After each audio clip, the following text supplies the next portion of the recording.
Good morning all leaders. మనం వచ్చేసి ఇక్కడ మహబూబాద్ జిల్లా దంతలపల్లి మండలంలో ఇక్కడ ఒక మన రైతుకు మనం మొత్తం మన వెస్టేజీ అగ్రి ప్రొడక్ట్సే వాడేయడం జరిగింది. మన క్రాప్ చూడండి ఎలా వచ్చిందో.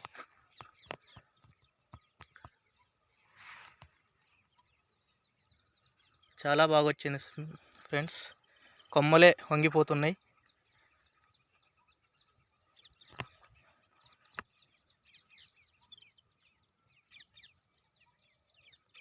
రైతు మాటల్లో ఒకసారి మనం విందాం. ఎలా ఉంది చెప్పండి సార్. మేడం, మన వెస్టేజ్ మందులు అనేది చాలా బాగా పనిచేసినాయి. ఎవరైనా వాడుకోవచ్చు. రైతులకు బెనిఫిట్గా ఉంటుంది ఇది. దిగుబడి చాలా బాగా వచ్చింది. చాలా ఆనందంగా ఉన్నది. ముందు కంటే ఈసారి చాలా బాగా అనిపించింది. ఆల్రెడీ ఇంతకుముందు తెంపిరా రౌండ్? ఒక రౌండ్ తెంపినాం. ఇది రెండో రౌండ్. ఇది రెండో రౌండ్. బాగానే ఉన్నది. మీరు చెప్పండి సార్ ఎలా ఉంది? బాగానే ఉంది, వాడుకోవచ్చు. ప్రతి ఒక్కరు వాడచ్చు. ప్రతి ఒక్కరు వాడచ్చు. కాపు మంచిగా వచ్చిందా? కాపు మంచిగా వచ్చింది. ముందు మళ్ళా కూడా అయ్యే మందులు వాడాలి. Okay, thank you sir.